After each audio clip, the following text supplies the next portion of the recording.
This right here is a black pussy willow that I got over a year ago, and I've been working to develop it as a bonsai. Today I'm going to cut off this air layer because I didn't like how this branch was a little bit too straight. But before I do that, let's take a look about how I got this tree, where I got it from, and how it's gotten to this stage. Okay, today we are at Flower World in Monroe, Washington. This is one of the biggest nurseries around here. We're going to look for some more nursery stock to do bonsai in. Check out everything here. It's huge. Rows and rows of fruit trees. I used to come to this place purely for fruit trees, and now I can see that it is a terrific place to find some nursery stock to do bonsai with. There's tons and tons and tons of different kinds of varieties of plants and hedges and shrubs and conifers and fruit trees. It's quite amazing. This place goes on forever, and this is just the outdoor portion of it. Figs, one of my favorites. Greenhouse for roses, just about every rose variety that you can find.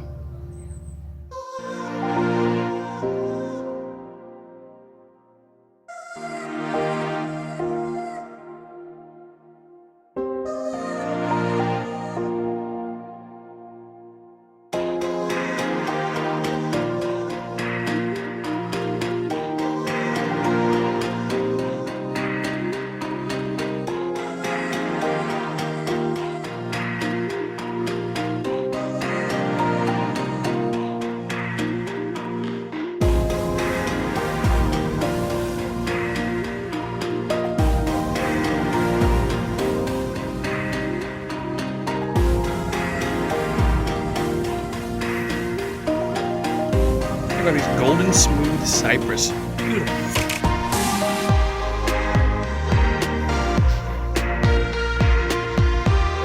Starts off gold on top. It's a light pale green on the bottom.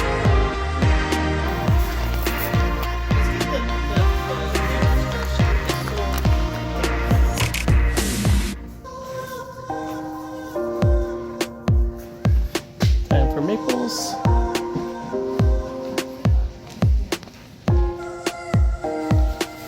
They're so cute.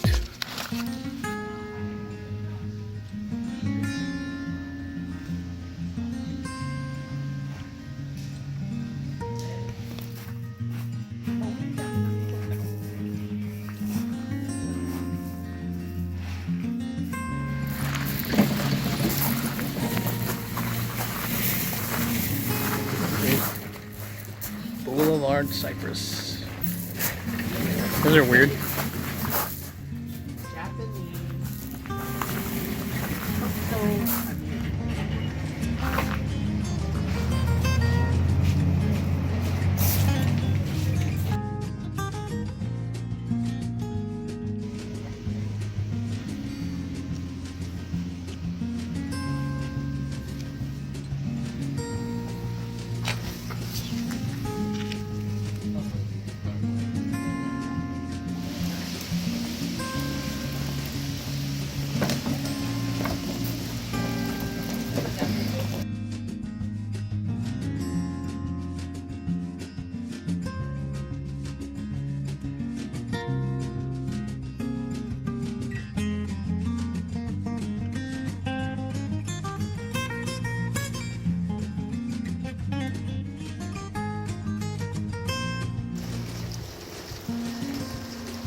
Black Willow, mid-May 2020.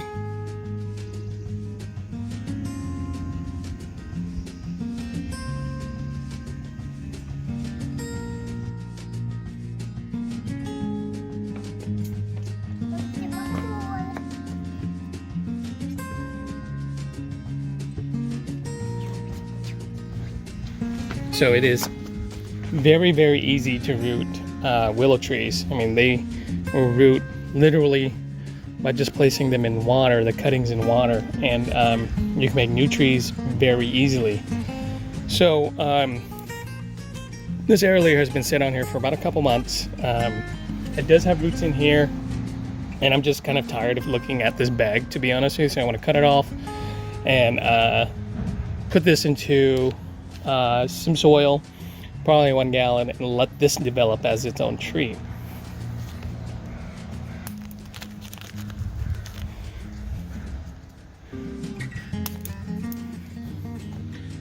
So the canopy of this tree I'm pretty happy about. Once I take off this air layer though, it's gonna look pretty naked, but I'm okay with that because this willow is very, very vigorous and strong.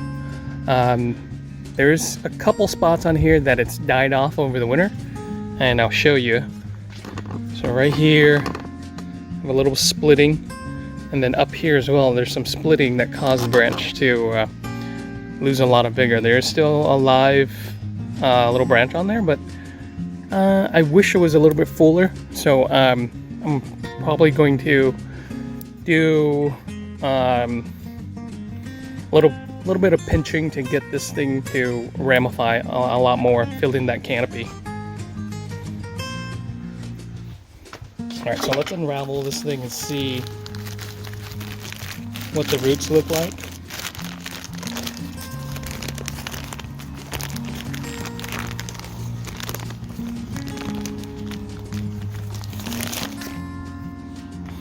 You can see some roots right here.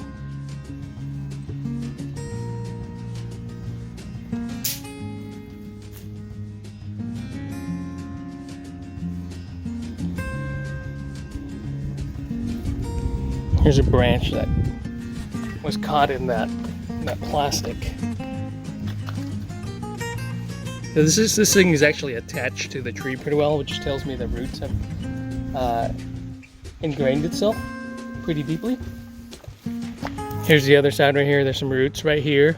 So what I'm going to do is go ahead and just cut this thing off right here, right around this ring, and just kind of saw it off.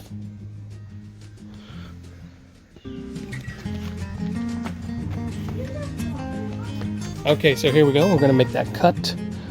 I want to make sure that I'm leaving as much root on here as possible. So be careful about not going back too far. And there's a big cut.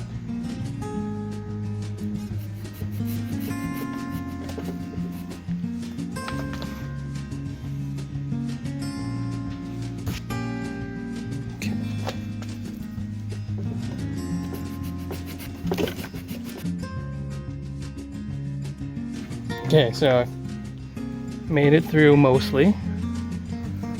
I'm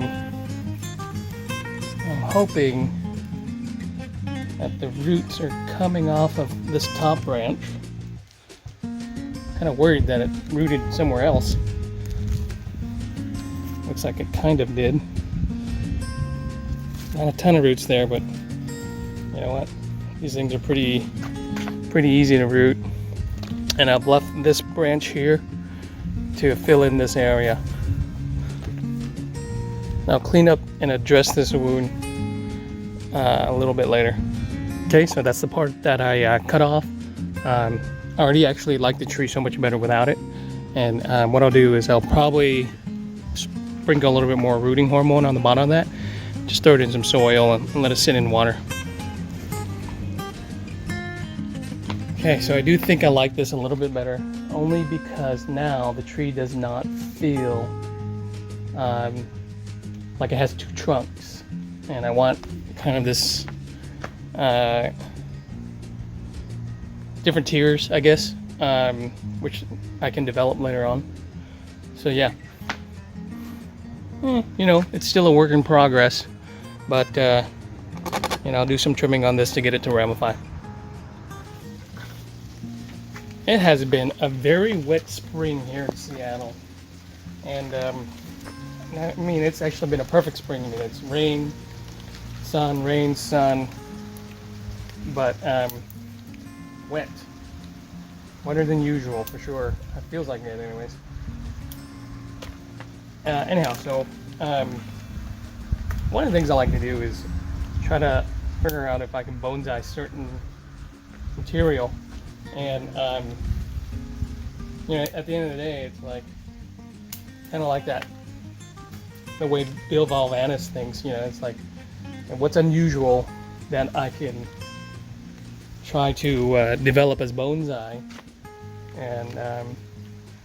and then work on that material. I think that's kind of fun to do, to try to explore, you know, certain uncharted territory, versus just kind of using the same material that everybody else uses,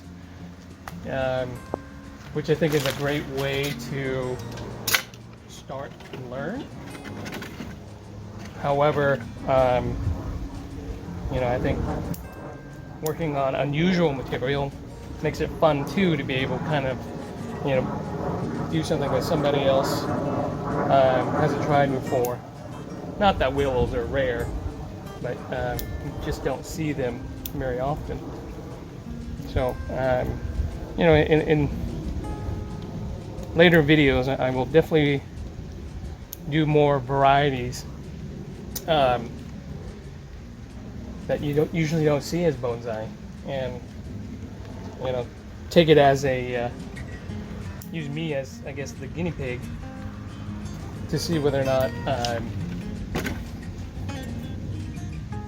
certain varieties will work well as bonsai. I don't mind doing that. I think it's fun. All I'm going through, I'm just cutting the tips here to cause this tree to ramify, especially up here. There's a lot of dead growth, which needs to fill in quite a bit. It is pretty empty up there. So yeah, I have a feeling this whole part might die on me, and I hope it doesn't, but you know, it's all, I guess, part of the process of growing bonsai. All right, so that is that. There's the tree. I have taken out my air layer, which I've had on there for a couple months. And now I'm just going to keep it healthy, let it grow, see how it develops.